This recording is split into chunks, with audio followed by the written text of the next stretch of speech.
휴거 혹은 남아서 돕는 것 당신은 어떤 부름을 받았는가? 2015년 4월 10일 주님께서 여러분에게 평안을 주시기를 바랍니다. 오늘 밤 저는 휴거와 관련된 다소 흥미롭고 새로운 관점을 여러분과 나누고 싶습니다. 저희 채널의 구독자 중 한 분이 질문을 해주셨습니다.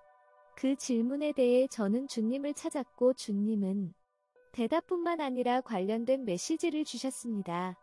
먼저 구독자가 제게 했던 질문을 읽어드리고 주님의 대답을 전해드리겠습니다. 스틸 스몰 보이스 채널 운영자에게 질문이 있습니다. 예언자로 추정되는 한 사람이 꿈에서 휴거 후에 남겨진 사람들이 주님께로 오도록 돕기 위해 자신은 휴거 때 이 땅에 남겨지고 초자연적인 보호를 받을 것이라는 사실을 하나님께서 자신에게 계시하셨다고 말하는 유튜브 동영상을 보았습니다. 저는 그 영상을 볼 때 저도 하나님의 일을 하기 위해 이 땅에 남겨질 것 같다는 느낌을 받았습니다. 예수님께 이 교리가 참인지 거짓인지 물어봐 주실 수 있으신지요? 저는 예배가 끝나면 보통 자정 무렵에 잠깐 휴식을 취합니다. 그런데 오늘 저는 이 질문을 머릿속에서 지울 수가 없었습니다. 저는 주님께 물었습니다. 주님, 이 질문에 대한 답을 듣고 싶습니다. 그러자 주님께서 이건 우리가 얘기할 필요가 있는 문제다. 라고 말씀하셨습니다. 그래서 저는 일어나서 주님과 마주 앉았습니다. 주님께서 말씀을 시작하셨습니다. 내가 너에게 남고 싶냐고 물었던 적이 있지 않았느냐? 네, 하지만 그게 진심인 줄 몰랐습니다. 왜 그렇게 물으면 안 되겠냐? 그냥 저를 시험하는 줄 알았어요. 만약 내가 지금 다시 묻는다면 어떻게 대답하겠느냐? 아우치, 저는 보통 두려움에 직면해야 할 때 아우치라고 말합니다. 솔직히 이 순간 저는 휴거 때 남겨지고 당하게 될 많은 고통과 어려움에 대해 두려움을 느끼고 있었습니다. 이 땅에 남게 된다는 것이 제 마음속을 두려움으로 떨게 했습니다. 그렇다, 아우치. 그게 어떤 기분인지 알고 있다. 제가 주님께 아우치라고 말하지는 않았지만 그분은 제 마음을 알아차리셨습니다. 오, 주님, 이건 저에게 너무 큰 일입니다. 내가 도와주겠다. 오, 부디. 나는 내가 남아야 한다고 말하지 않았고 내가 남을 수 있다고 말했다. 그리고 내가 내게 선택을 하라고 했고 내가 선택한 것이다. 여기서 내 자유의지가 배제되지는 않았다. 그럼 어떤 사람들은 일부러 기꺼이 남아있겠다고 뜻을 정하는 사람들이 있다는 것인가요? 그렇다. 정말요? 내가 거짓말을 하겠느냐? 주님, 이와 관련해서 성경에 어떻게 쓰여 있는지 보고 싶습니다. 이때 흥미롭게도 저는 이사야 55장을 펼쳤습니다. 이런 방식은 제 생각의 맥락에서 벗어나 주님의 생각을 구할 때 사용하는 방식입니다. 이때 주어지는 말씀은 레마의 말씀이기 때문에 저와 제 상황에 대해 주님이 주시는 개인적인 말씀입니다. 8절 이는 내 생각이 너희의 생각과 다르며 내 길은 너희의 길과 다름이니라 여호와의 말씀이니라. 9절 이는 하늘이 땅보다 높음같이 내 길은 너희의 길보다 높으며 내 생각은 너희의 생각보다 높음이니라. 글쎄요, 이 질문은 확실히 들어보지 못했던 질문인데 성경에 대한 지식으로 볼 때 휴거에 대한 이러한 해석을 확인하는 성경 구절을 찾기가 쉽지 않은 것 같습니다. 역사적으로나 성경적으로 제가 아는 한 찾기가 쉽지 않습니다. 하지만 아시다시피 주님이 어떤 분이신지 그리고 하나님의 뜻에는 여러 층이 있기 때문에 우리가 아직 발견하지 못한 것은 언제나 있을 수 있습니다. 이에 대한 의견이 있으신 분이 있다면 제게 공유해 주시면 감사하겠습니다. 주님은 주님이 원하시는 것은 무엇이든 하실 수 있는데 이것이 제가 얻은 성경의 추론이었습니다. 내 길은 너희의 길과 다르다. 분명히 그분은 원하신다면 이 일을 하실 수 있습니다.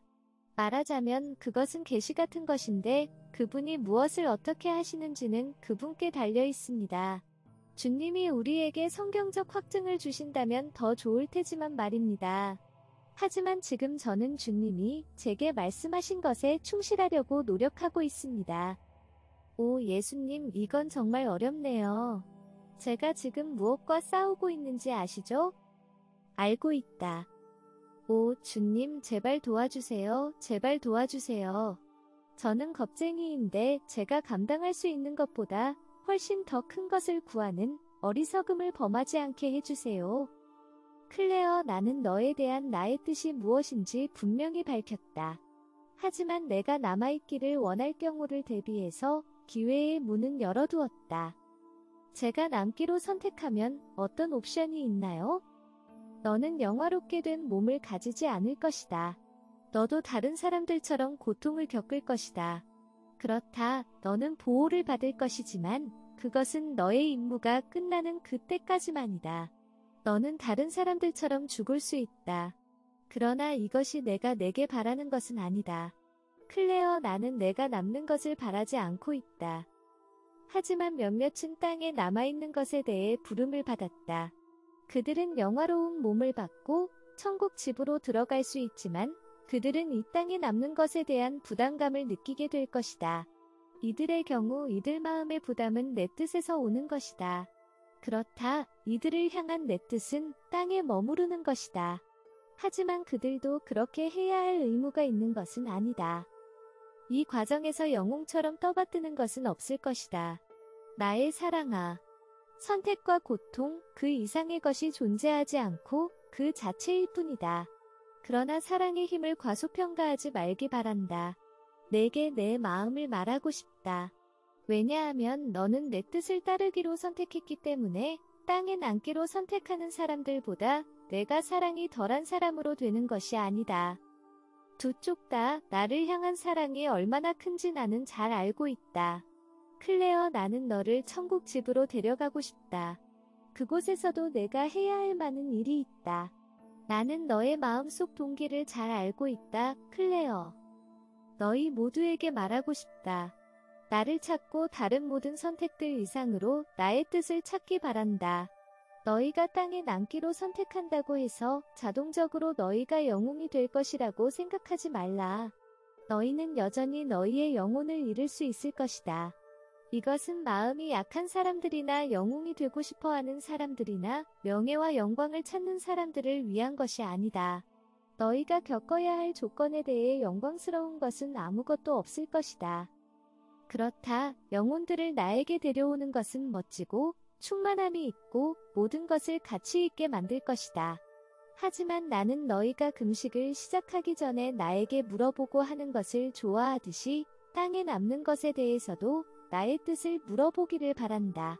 너희가 땅에 남기로 선택했다고 해서 조금이라도 너희가 더 나은 사람 혹은 더 거룩한 사람이라고 생각해서는 안 된다. 그러면 그것이 너희의 몰락과 파멸이 될 것이다. 이것은 매우 중요한 문제이다. 클레어는 희생보다는 순종을 선택했다. 나는 너희에게도 다른 모든 것보다도 나의 뜻을 묻고 선택할 것을 조언한다. 나를 찾고 내게 순종하기 바란다. 너희가 머무르기를 선택하든 가기를 선택하든 그것은 너희가 너희 형제보다 더 은혜를 받을 이유가 되지 않는다. 너희 모두는 나의 은혜 없이는 단지 숫자 제로일 뿐이다. 나의 뜻을 얼마나 알고 내게 얼마나 잘 순종하는지 그 정도에 따라서 너희는 거룩함에서 높아질 것이다. 더도 덜도 아니다. 그리고 클레어, 나의 사랑이여, 너는 현명하게 선택했다. 이것이 에스겔과 너 둘을 향한 내 완벽한 뜻이다.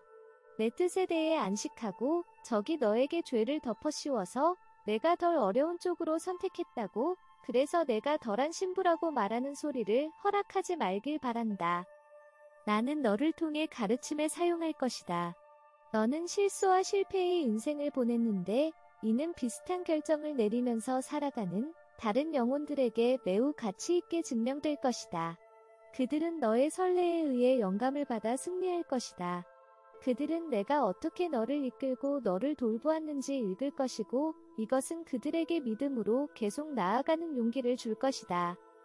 내가 천국에서 나를 위해 일하는 것은 단지 시작일 뿐이다. 거기에서 너는 너에게 준비된 것에 대해 깊은 만족과 즐거움을 찾을 것이다. 나는 너의 모든 노력에 대해 보상할 것이다. 나를 위해 살지 않은 어른이면서도 아이와 같은 자들, 이들을 돌보는 부모 같은 너희들에게 할 말이 있다. 그들은 성장해야 하고 상황에 맞게 행동하는 것을 배워야 한다. 그래서 너희가 그들을 돌보면서 결정을 해주지 말기 바란다. 그렇게 하면 너희가 그들의 길을 막게 될 것이다. 이때 저는 에스겔과 함께 이 주제에 대해 논의하고 있었는데 그는 레마의 말씀으로 요한복음 21장 20절을 참조했습니다. 예수님께서도 그때 제게 말씀하셨습니다. 내 남편이 모든 것을 요약했다. 그 내용은 다음과 같습니다. 베드로가 돌이켜 예수께서 사랑하시는 그 제자가 따르는 것을 보니 그는 만찬석에서 예수의 품에 의지하여 주님을 파는 자가 누구오니이까 묻던 자더라. 이에 베드로가 그를 보고 예수께 여짜오되 주님 이 사람은 어떻게 되겠사옵나이까? 예수께서 이르시되 내가 올 때까지 그를 머물게 하고자 할지라도 내게 무슨 상관이냐 너는 나를 따르라 하시더라. 이것이 메시지의 끝입니다. 다시 한번 말씀드리지만 저는 순종이 제사보다 낫다고 생각합니다. 이 문제를 주님 앞에 가져갈 때 여러분이 가질 수 있는 모든 동기를 내려놓고 오직 주님의 뜻만을 구하시기 바랍니다. 이 문제는 엄청난 결과를 가져올 것이기 때문입니다. 그리고 여러분 중 일부는 주님이 이 문제를 제기하지도 않으셨고 전혀 신경 쓰지 않으실 수도 있습니다. 그러면 여러분에게는 아마도 그것에 대해 정말 무관심하게 느껴질 것입니다. 그리고 물론 천국 집에 가고 싶어요. 제 마음 아시죠? 이런 마음이라면 그것은 아마도 당신을 향한 주님의 뜻이기 때문일 것입니다. 그렇지 않으면 주님은 이 시간 이전에 당신의 마음속에 이와 관련된 말씀을 하셨을 것입니다. 주님께서 여러분에게 용기와 평안을 주시길 바랍니다. 저희 채널을 시청해 주셔서 감사합니다. 하나님의 축복이 함께 하시길 기도드립니다.